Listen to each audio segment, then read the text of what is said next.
Praise the Lord. Hallelujah. ഈശോയിൽ ഏറ്റവും സ്നേഹം നിറഞ്ഞവരെ, നമ്മളിന്ന് ധ്യാനിക്കുന്നത്, നമ്മൾ പ്രാർത്ഥിക്കുമ്പോൾ നമ്മുടെ ജീവിതത്തിൽ കൂടുതൽ അനുഗ്രഹവും കൃപകളും കടന്നു വരണമെങ്കിൽ ദൈവത്തിൻ്റെ വലിയ ശക്തി നമുക്ക് ആവശ്യമാണ്.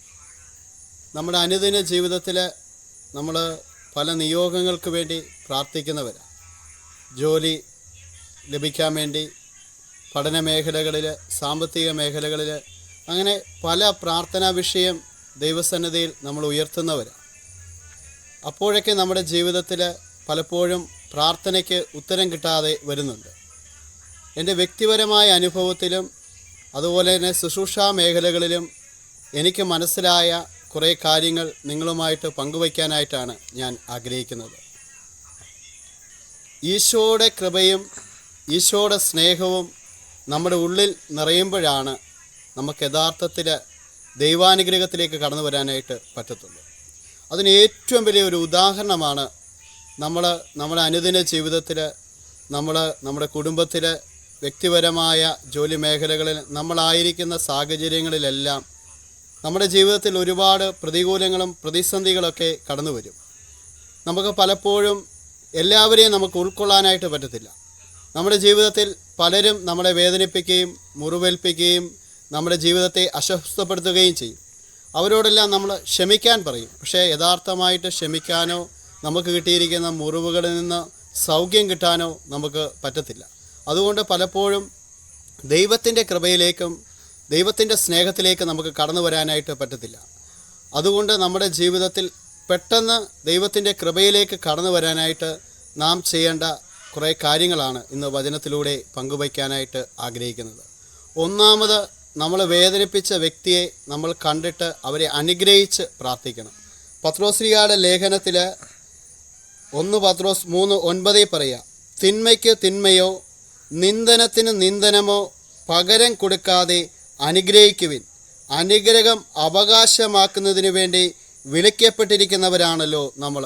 അതുകൊണ്ട് അവകാശം ദൈവത്തിൽ നിന്ന് നമുക്ക് അനുഗ്രഹമായി മാറാനായിട്ട് നമ്മളെ മുറിവേൽപ്പിച്ചവരെ, നമ്മളെ വേദനിപ്പിച്ചവരെ, നമ്മുടെ ജീവിതത്തെ നശിപ്പിച്ചവരെ നമുക്ക് അനുഗ്രഹിച്ച് പ്രാർത്ഥിക്കാൻ സാധിച്ചാൽ വലിയ കൃപയിലേക്ക് പ്രിയപ്പെട്ടവരെ നമുക്ക് കടന്നു വരാനായിട്ട് സാധിക്കും. ഇത് വലിയ ഒരു അനുഗ്രഹമാണ്. ഈശോയും കുരിശിൽ കടന്നപ്പോൾ പ്രാർത്ഥിച്ചത്, പിതാവേ ഇവരോട് ക്ഷമിക്കണമേ എന്ന് പറഞ്ഞ് പ്രാർത്ഥിച്ചു. അതവരെ അനുഗ്രഹിച്ച് പ്രാർത്ഥിക്കുകയായിരുന്നു.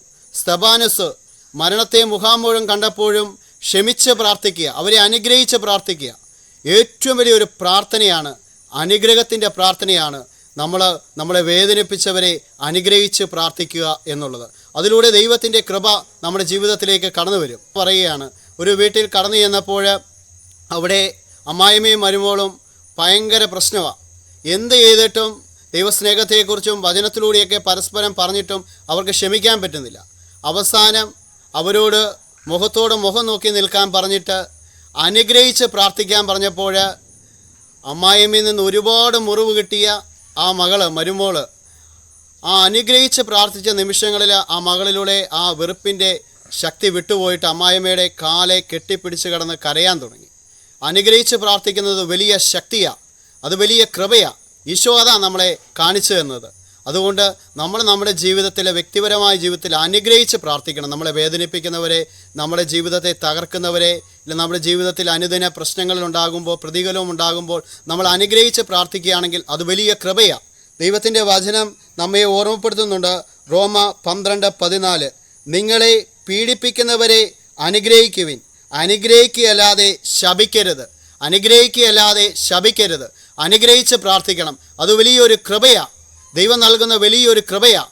ആ ഒരു കൃപയിലേക്ക് നമ്മൾ കടന്നു വന്നാൽ നമ്മുടെ ജീവിതത്തിൽ എന്തെല്ലാം പ്രയാസങ്ങളുണ്ടായാലും, ഏതെല്ലാം മേഖലകളിൽ തടസ്സമുണ്ടായാലും ദൈവാനുഗ്രഹത്തിലേക്ക് കൂടുതൽ പ്രവേശിക്കാൻ പറ്റും.